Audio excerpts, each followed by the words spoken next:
Welcome to my beginner's sourdough tutorial. Today I'm going to be making a loaf of sourdough bread using my beginner's sourdough recipe, which you can find in my guide, which will be linked into the description of this video. Now, equipment wise, what we need is a scale, a bowl. If you have a dough whisk, this is a very purpose-built piece of equipment that makes it way easier to mix, but it is not necessary. So if you don't have one, a fork is fine. I also like to use a spatula, just in the ease of getting out my starter into the bowl. Now I've got water, flour, salt and starter, which is the only ingredients that you need in your sourdough.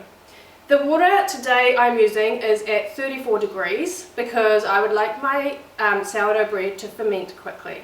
You can do it up to 10 degrees less than that if you would like your sourdough to ferment slowly over the day, and that's just one area that you can control the process a little bit. So to start with, I'm going to zero my scale and I'm going to pour in 308 grams of warm water, and next I'm going to put in my starter.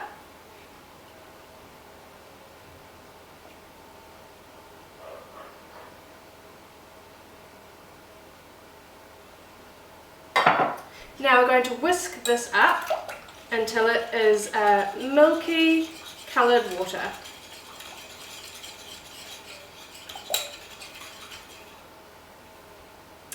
Now we're going to put in 500 grams of flour. I am using organic high-grade white flour, which I get from Minchin's Milling. Now, adding the salt is one thing that the recipes really differ on. If you are doing a beginner's recipe, you want it to be as simple as possible. And so my recipe says to add the salt at the start. If your recipe is saying to add it after, that's fine. But it doesn't make a huge amount of difference, particularly when you're just starting out. That is something that you can play around with as you gain more experience and get a little bit more comfortable with the process. Now, when you mix your sourdough, it is one of the more important parts of the process. You need to get it well mixed in. So this is quite a time-consuming part. You want to use your dough whisk to mix it in as much as you possibly can. Once you have got all the flour combined and your dough whisk is struggling, that's when you're going to get in there with your hands.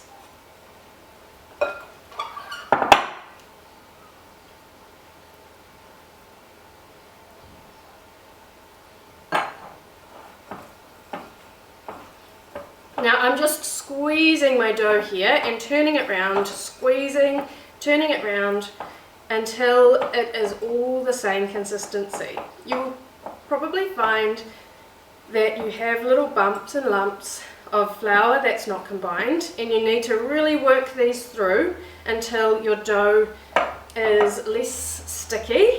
Once it's properly mixed, it will be slightly less sticky and there are no dry patches.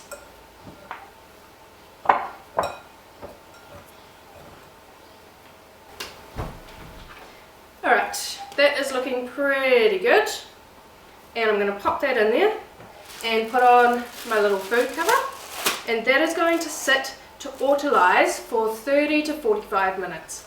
Now what the autolyse period does is it just allows the flour to fully get absorbed into the water.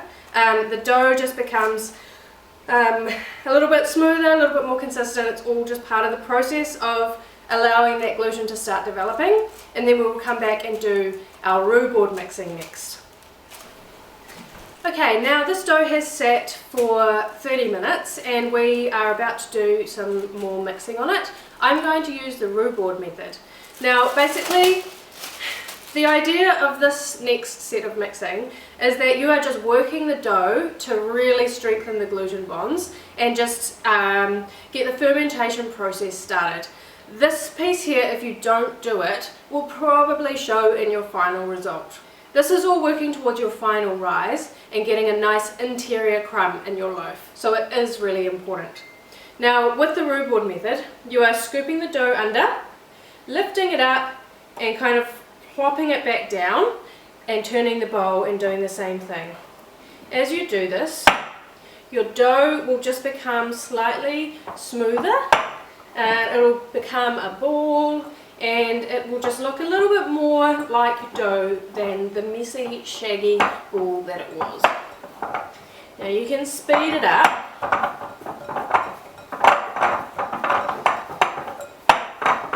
And as you work, you'll see your dough change quite quickly. You still need to do this for about 5 to 7 minutes, because the more that you do, the more that your gluten is going to develop, and it all just adds into that final result. Okay, what I have here is a nice refined ball of dough, and I'm quite happy with how that looks and feels. So I'm going to pop that back in there and put my cover on, and that is going to sit in about a 23 to 24 degree space for between 30 and 45 minutes until we start our first stretch and fold. Okay, it's been 40 minutes since I did my Rubaud mixing, and now I'm going to do my first stretch and fold. I have got slightly damp hands so that the dough doesn't stick. What I'm going to do is I'm going to reach in and unstick this side of the dough and just pull it up nice and slowly until I can see that it's got a nice stretch on it without breaking, and then flop it over. Turn the bowl 90 degrees, unstick, pull, flop, 90 degrees, pull, and it's got less stretch now. The more you do, the less stretch it gets. And then the last one, as it unsticks from the bowl, we're just getting very little stretch here. So I'll pop that together, form it back into like a nice little ball, and we're done. Nice and easy. Going to put the cover back on, and we've got another 30 to 40 minutes until our next stretch and fold. Time for the second set of stretch and folds. Again, I've left this for 40 minutes. I do find that 40 minutes just gives you a little bit more stretch. If you wait 30 minutes, that's absolutely fine. It does reduce your working time or your working period, but you may find that your dough is not quite as stretchy then. So yeah, we've got less stretch than we had last time, but there's still a little bit there. And I will probably just do 3 because I can already see I'm going to struggle to get a 4th one in. It's not going very fast, so that's good.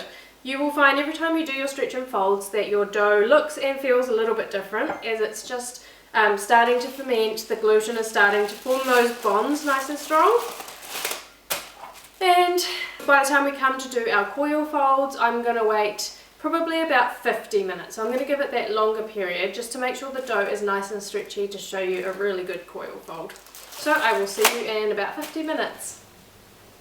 Okay, it's time for our final fold. For this one I'm going to do a coil fold, like I said. So for a coil fold, you're basically putting your hands under the dough and you are pulling up and stretching it that way. Okay, and then when the dough finally unsticks from the bowl, it kind of folds under itself. You plop it down, you turn the bowl and do it the other way. I'm explaining to you because I can never make it look quite that easy. It always sticks to the bowl. And my bowl comes up, as you can see. What I do is I actually get my fingers and unstick it like this, turn it round, unstick it on that side. And then this time when I lift it, we've got it all the way out. Pop it back down, turn the bowl, and lift it this way. Give it a little shake so it kind of folds down. Because my dough is a lower hydration, makes it slightly easier to handle, but it does not work as well for coil folds. However, it will still do what it's meant to do. And just one more back the other way. And I'm going to fold this under and fold this under so that it forms like still a nice tight ball. This is how it is going to sit for the rest of our fermentation period with the cover on. We'll be back when this is fermented. Now, what I'm going to do is I'm going to show you in this dough what it looks like to see a fully fermented dough. Firstly, does your dough have a nice rounded top? You can see around the edge of this dough that it is rounded the whole way around. Secondly, does it have a bit of a jiggle? Now this has a very slight jiggle. It's on the early stage of being fully fermented. Thirdly, is it sticky?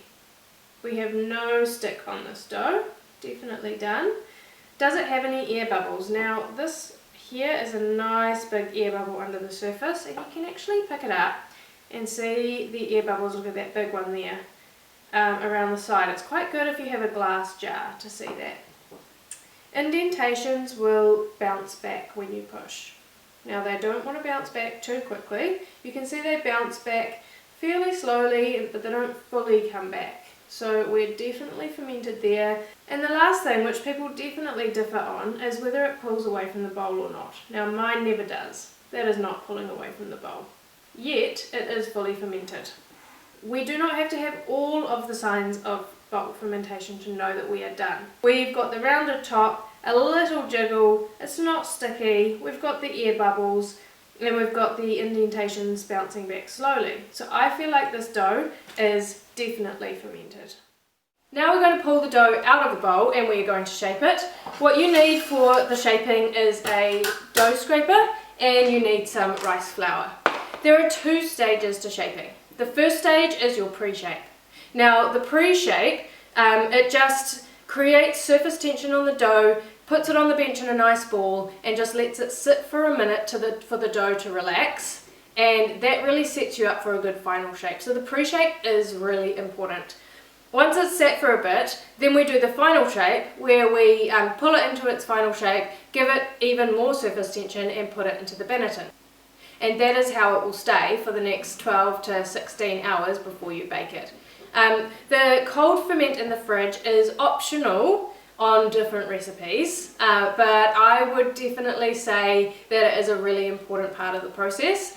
As the dough sits in the fridge, it continues fermenting, so it continues to break down the gluten and give you all those sourdough benefits, but at the same time it's not over fermenting, and so your dough will still rise nicely and give you a nice bubbly loaf. So even though you can do without the cold ferment in the fridge, I think you get a better loaf with it. Now, to pull this out of the bowl, since mine does not ever unstick from the bowl nicely, I'm going to unstick it with my fingers and pop it down so that the dry, unsticky side is on the bench and the nice sticky side is facing up. Now you can wet your fingers, you can wet your dough scraper, you can even moisten the bench if you would like to. It is not entirely necessary. If you get the bench too wet, you'll just find that your dough slides around and that you can't get a nice tight pull on it. And the pull is really important for the tension. So try without water and see how you go. If you want a little dipping bowl for your fingers, then that's probably the best way to go about it. So I'm going to curve my fingers and the dough scraper around, pull, tuck, and you just continue the pulling and tucking motion until your dough is in a ball. Now, being a perfectionist, I feel like I probably do this for longer than I actually need to, but it's so satisfying watching it get tighter and tighter. Now your dough in this state, you will feel like it doesn't have any give. It's pretty tight there, so it definitely needs to sit for 15 or 20 minutes before you can shape it. If you try and shape it now, you're not going to get any stretch on it, and you're probably not going to get your best shape. So we'll leave this to sit. You don't need to cover it, it just sits in the air, and then in 15 minutes we'll give it the final shape.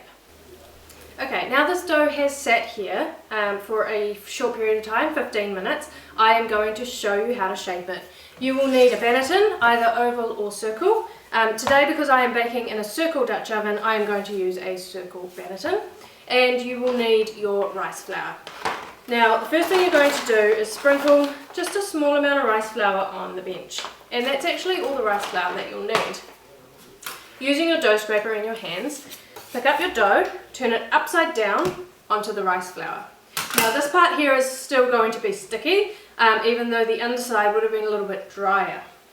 I want you to pull this out, it's called laminating, and form a square. So I'll pull it 3 or 4 times on one side, and then I'll pull it 3 or 4 times on the other side, and then again, until I've got it into a bit of a square, and it's somewhat evenly spread. Then I'm going to pull out the bottom and flop it up. Then I'm going to go side and side.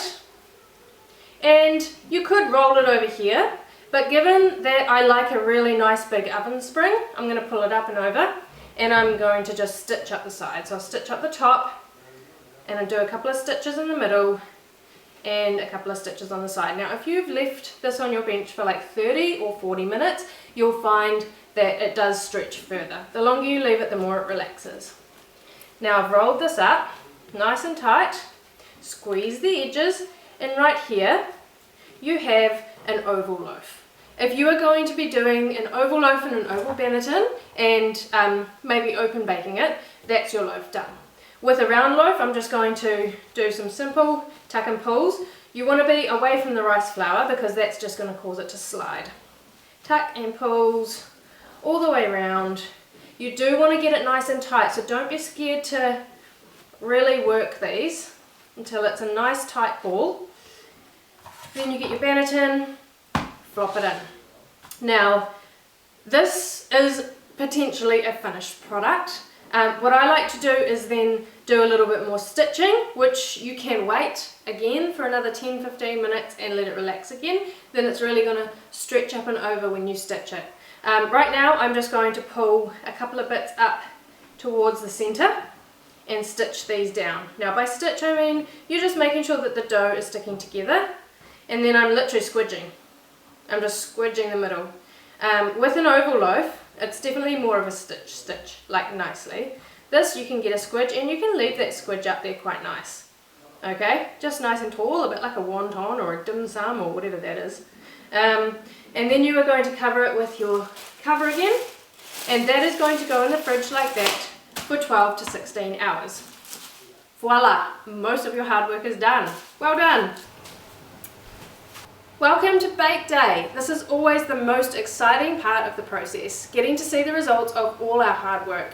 Now I've got my dough here in the Benetton that has been in the fridge for 12 hours. I have a piece of baking paper that's going to go in the Dutch oven, and I've got my scoring lane here. Now I like to use this one with a handle. I find it gives me just a little bit more control. First thing we're going to do is tip our dough out onto the baking paper here. Alright, now we've got a nice round piece of dough, lots of tension on the surface there. I'm really happy with this. Now I'm going to start with 2 wheat stalks, which are the most common pattern that you do when you're scoring a dough, although if you're artsy there are so many options out there, and this can be a really fun part of the process. And then I'm just going to do a simple line down the center, slightly off to one side of my dough, just to allow it to fully open up and rise.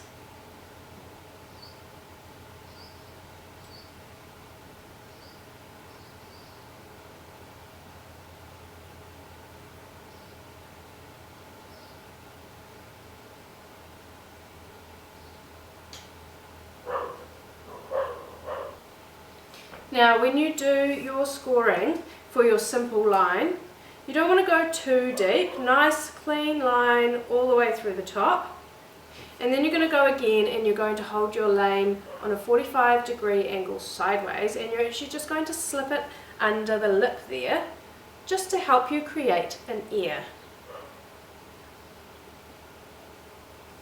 Now you'll see under here, now we have just got a nice little lip under there. As that opens up, it will create a nice ear, which is quite an achievement in the sourdough world. Hopefully once we've baked it, you'll get to see exactly what I'm talking about. Okay, now I'm going to give this a quick squirt of water here.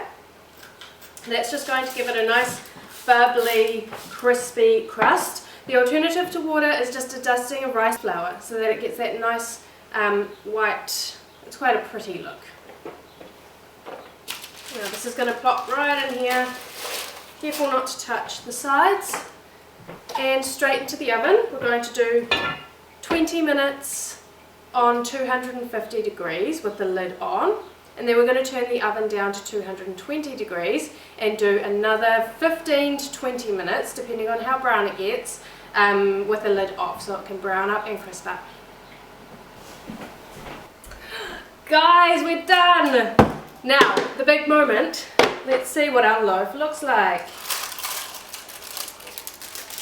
And it's a pretty one. We have got some great rise there. Check that out. Well done. I hope that you have found my tutorial to be really helpful. Like I said at the start of the video, in the description for this video I have a link to my guide.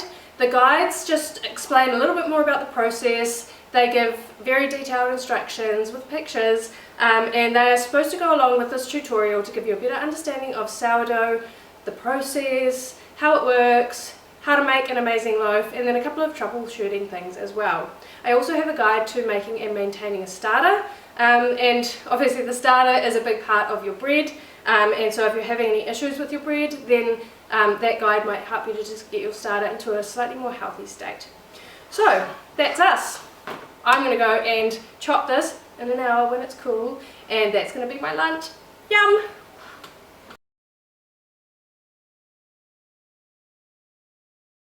Okay, so one extra little thing that I do when I'm doing dough is I use a low tox cleaner. The reason being is because you are putting your dough all over your bench, and if you're using just a standard spray and wipe or standard cleaner, you're actually getting all those toxins into your dough.